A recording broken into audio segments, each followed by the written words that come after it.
നമസ്കാരം. ഇതിലെൻ്റെ ക്യാരക്ടറിൻ്റെ പേര് ഇന്ദുലേഖ എന്നാണ്. മലയാളത്തിൽ എൻ്റെ രണ്ടാമത്തെ പടത്തിൽ തന്നെ ഇത്രയും വലിയൊരു ടീമിൻ്റെ കൂടെ, മമ്മൂക്കയുടെ കൂടെ, മമ്മൂട്ടി കമ്പനി പ്രൊഡ്യൂസ് ചെയ്യുന്ന പടത്തിൽ, മിഥുൻ ചേട്ടൻ എഴുതിയ പടത്തിൽ, വൈശാഖ് സർ സംവിധാനം ചെയ്ത പടത്തിൽ അഭിനയിക്കുക, ഇറ്റ് ഈസ് മൈ ബ്ലെസ്സിങ്.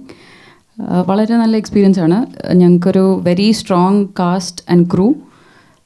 ട്രെയിലറിന് കിട്ടിയ നല്ല റെസ്പോൺസ്. ഞങ്ങളെല്ലാം എക്സൈറ്റഡ് ആണ്, ഞങ്ങളെല്ലാം നെർവസും ആണ്. അപ്പോൾ 23rd വെയിറ്റ് ചെയ്യുന്നു. Hopefully it will be A great film. Thank you.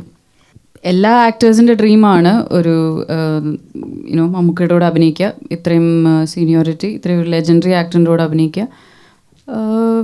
First meet ചെയ്യുമ്പോൾ ഒരു സ്റ്റാർ സ്ട്രക്ക് ആ ഒരു ഫീലിംഗ് ഉണ്ടായിരുന്നു. കാരണം നമ്മളെല്ലാ മലയാളികളും ചെറുപ്പം തൊട്ട് കണ്ട് വളർന്ന ഒരാളാണ്.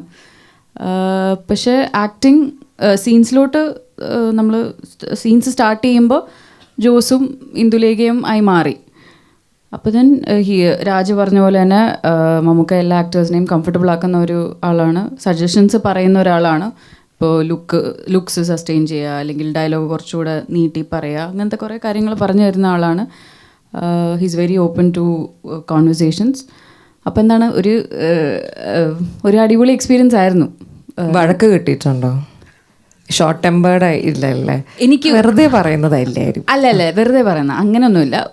ഒരു ക്ലൈമാക്സ് ഒരു പോർഷനിൽ എനിക്ക് ചെറിയ പിച്ചെന്ന് പറയാനല്ലേ, ഇങ്ങനെ ഒന്ന് ഇങ്ങോട്ട് നോക്കാനല്ലേ പറഞ്ഞത്, എന്തിനാ അങ്ങോട്ട് നോക്കി, അങ്ങനെ ഒരു ഇവരുടെയൊക്കെ കൂടെ അഭിനയിച്ചപ്പോൾ എൻ്റെ എക്സ്പീരിയൻസ് എന്താ ചോദിക്കുന്നത്? ഞാനത് ചോദിക്കാൻ റിവേഴ്സ് ചെയ്യാൻ വരികയായിരുന്നു. എങ്ങനെ ഉണ്ടായിരുന്നു മമ്മൂക്ക ഇവരുടെ കൂടെ ഒക്കെ അഭിനയിച്ചപ്പോഴത്തേക്കും?